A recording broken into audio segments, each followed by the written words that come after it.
Before the sun rises, a caravan of blue-robed men steps quietly into the desert, each camel carrying salt, and each man carrying something far more mysterious. In the silence of the Sahara, what did ancient Tuareg traders pack for a journey that spanned weeks, sandstorms, and stars? Tonight, we're going to gently unfold a day in their life, not just the trade routes and the salt blocks, but the tiny objects they never left behind. So tuck in, settle back, and join me on a calm, winding journey through the stillness of the sand, the rustle of leather satchels, and the forgotten rituals of a people who knew how to carry stories in silence.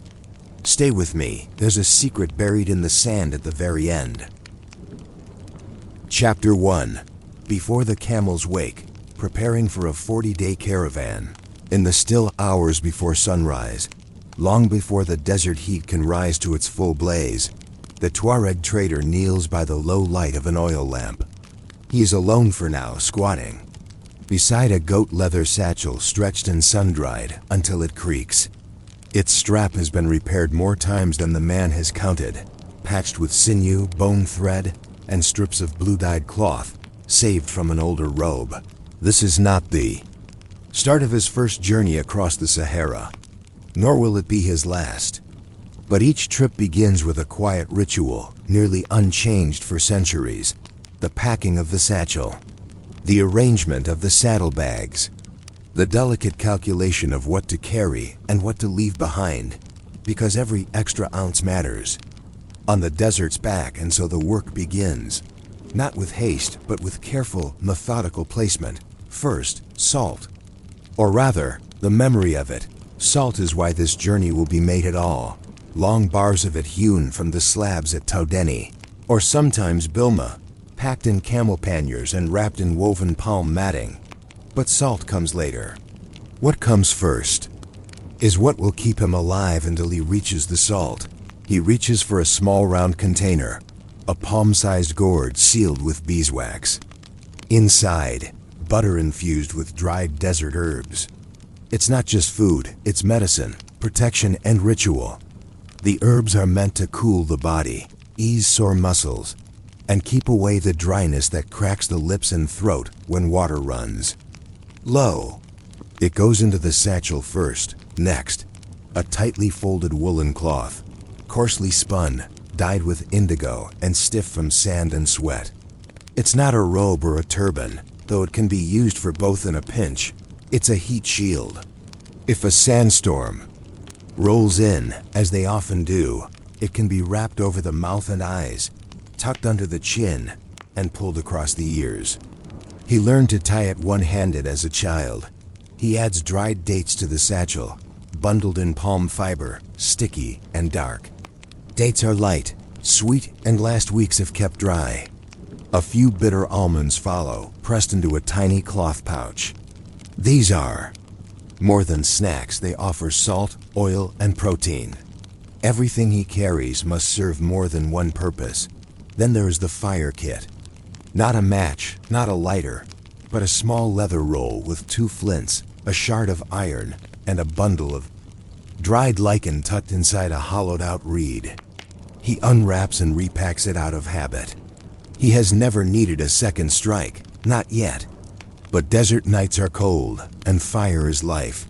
On a strip of hide beside the satchel lies his teapot. Brass, dented, scorched black at the bottom. Next to it, wrapped in a square of old linen, is his tea, green, harshly bitter, bought from a trader in the market town 3 days' walk behind him. 3 tiny cones of sugar nestle beside it, wrapped in their own layer of cloth. Tea in the desert is ceremony, signal, and sustenance.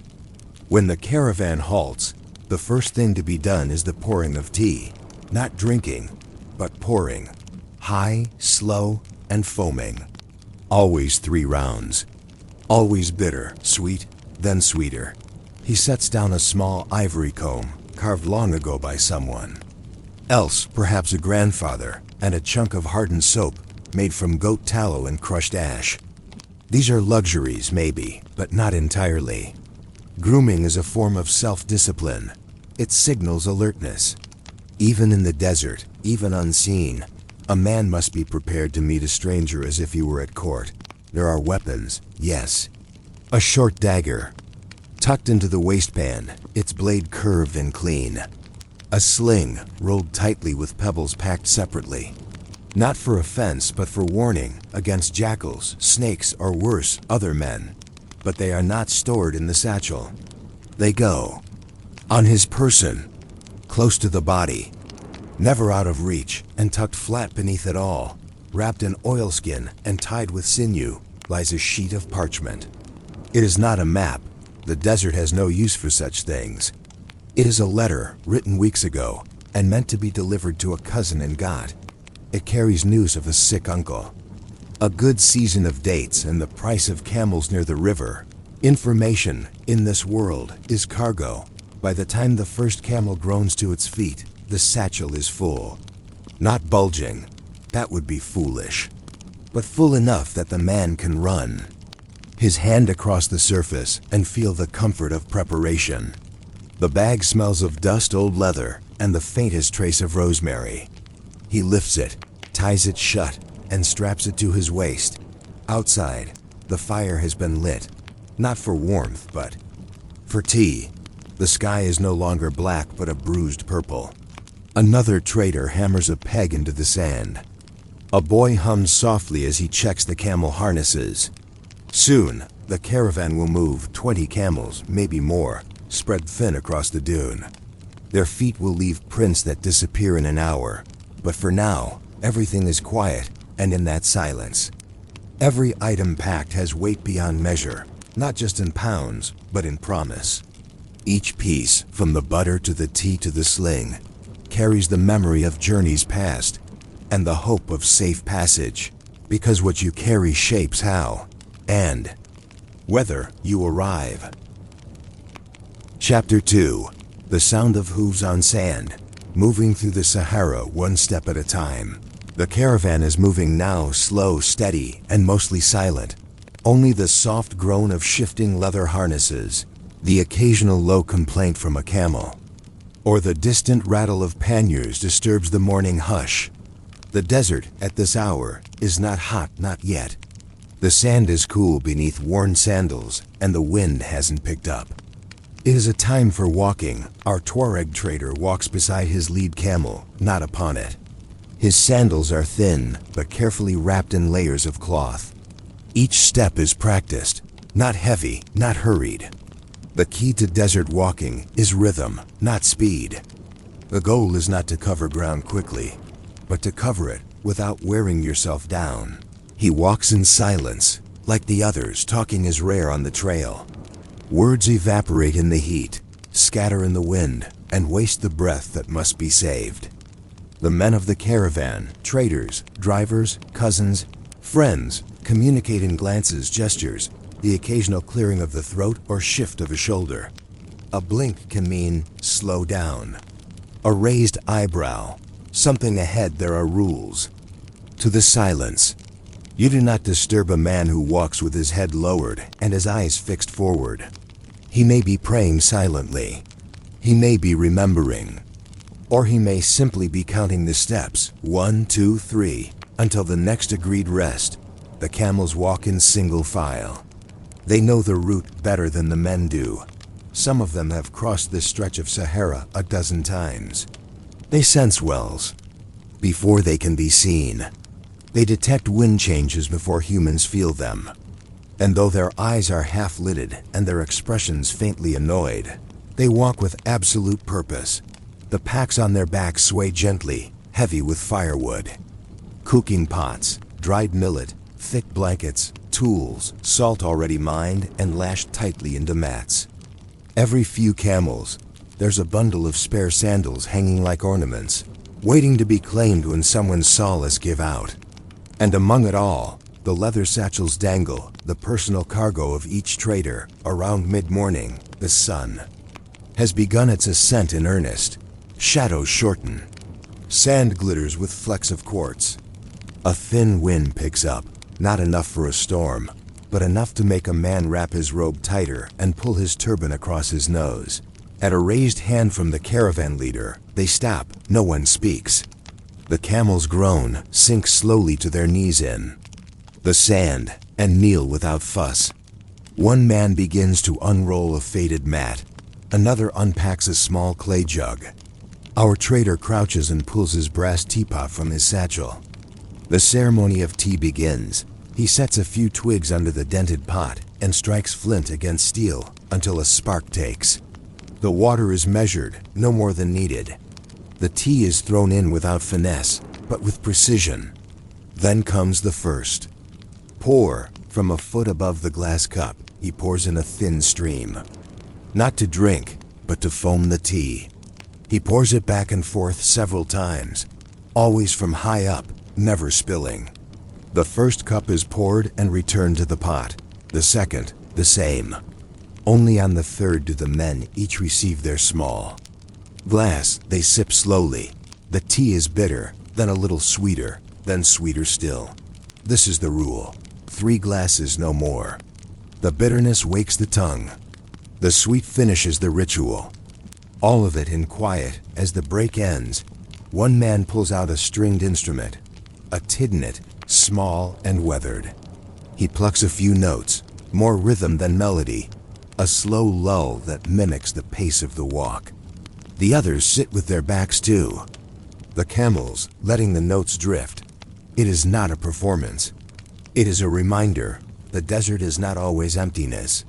Sometimes it carries songs without words, passed down in strings and rhythm rather than lyrics.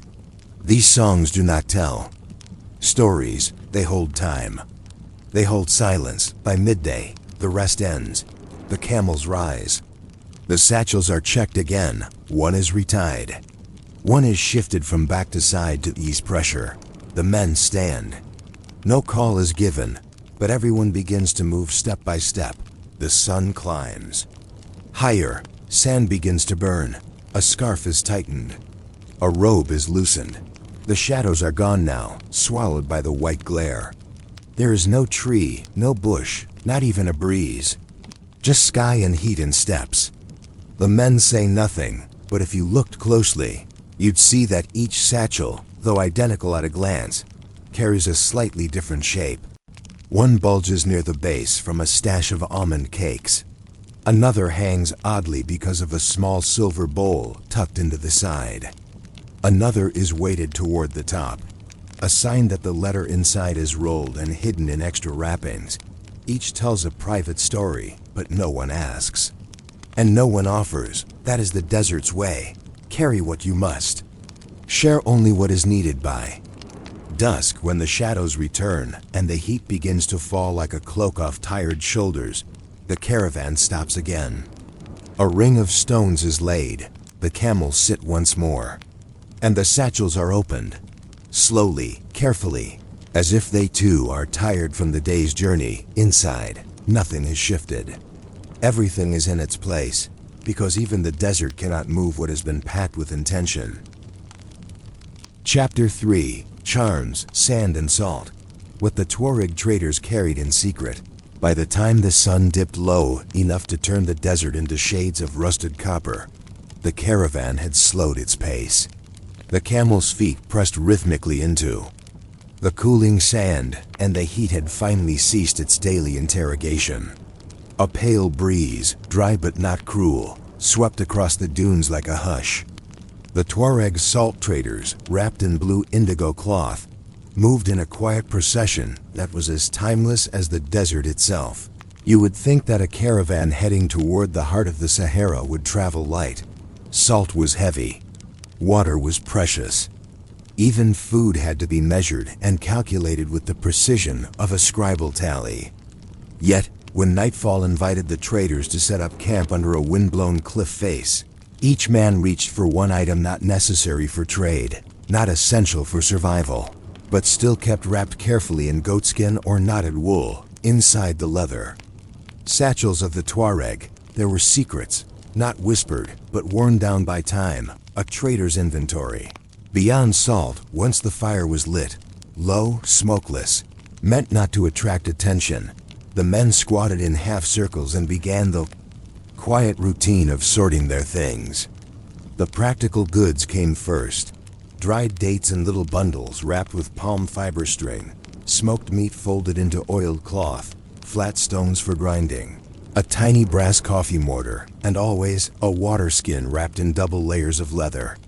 To minimize loss, but then came the personal unpacking. That part was done more slowly, with less show. A small leather pouch, stitched in triangles. Inside it, dried desert herbs, perhaps al-haji marorum, sometimes called camelthorn, crushed by hand and inhaled for clarity. Another man unwrapped a stone, smooth and flat, worn by centuries of fingers, engraved faintly with tifana. Letters. Not a word perhaps, but a symbol known only to him and his father before him. Charms were common, but rarely discussed. Tuareg beliefs blended Islam with older animistic traditions. A piece of folded paper might contain a verse from the Quran, written by an elder or scribe in black ink and wrapped in oiled cloth to keep the blessings in. Other items weren't Islamic at all. A sliver of bone, a black feather, or even a twisted bit of camel hair tied in a loop, carried to prevent snakebite or ward off the jinn, said to wander the empty spaces between dunes. One trader, older than the rest, quietly removed a bundle tied with palm twine. He opened it to reveal sand, not just any sand, but sand from the well outside his mother's house, a home now long swallowed by the edge of the desert.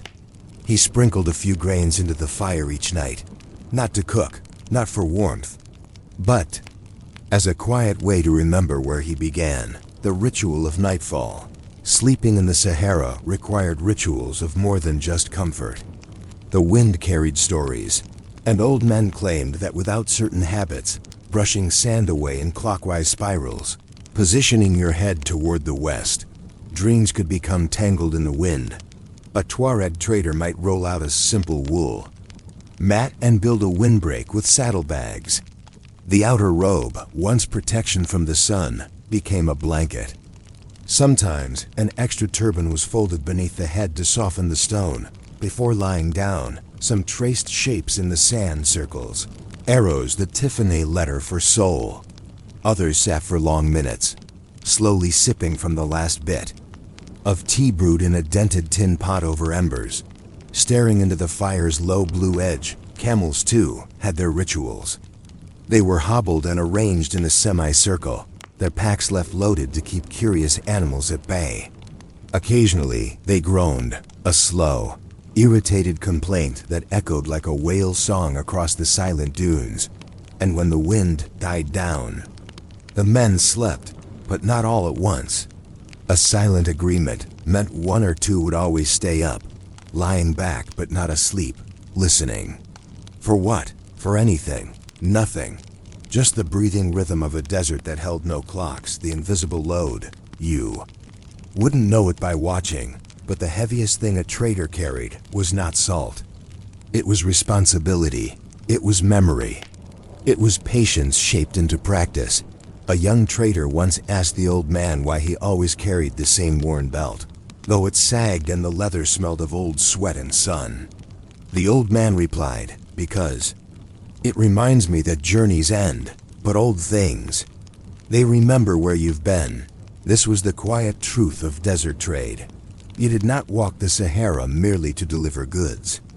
You walked it to become part of the route itself, as if your footprints, blurred by wind, were also being drawn on a map in someone else's satchel, folded up next to herbs, charms, and promises, at the edge of the mines after days of travel. And after many tireless evenings, the caravan would eventually arrive near the salt mines of Todeni, or the outer outposts of Tagaza. These weren't towns in the traditional sense, just outcroppings of labor and salt dust, bleached bones of ancient trade. Here, many emerged from the sand itself, their hands white with brine, their clothing stiff with salt and sweat.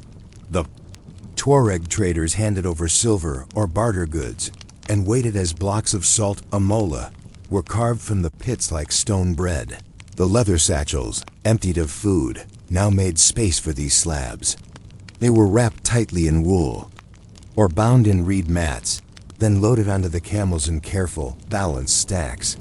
Each animal bore 4 to 6 blocks. No more. No less. It was a formula learned by weight, experience, and old injuries. The return trip would be heavier, but more certain. Stillness in the silence. At night, after trade was done, some traders would sleep deeper. The journey out was uncertain. The journey back, at least, followed footsteps already made, and yet, under the same night sky, black and vast as any in human memory, they still unpacked their satchels. They still unfolded the feather, the paper charm, the soft whisper of home folded in fabric, because trade was temporary. Salt would be spent, silver would change hands. But the real things carried across the desert, the quiet rituals, the memory of wind shapes, the secret symbols, those lasted longer than any route, and perhaps that's why they never traveled without them. And that brings us to the end of our quiet journey across the sands. If you're still awake, or even if you drifted off somewhere in the middle, thank you for spending this peaceful time with me. If you enjoy these slow, thoughtful stories and would like more calm corners of history to fall asleep to, please take a moment to like this video and subscribe to Quite Boring Sleep. It helps me keep the lantern burning for the next quiet tale. Until then, sleep well, and may your dreams be as calm and dusty as a desert road at dusk. Good night.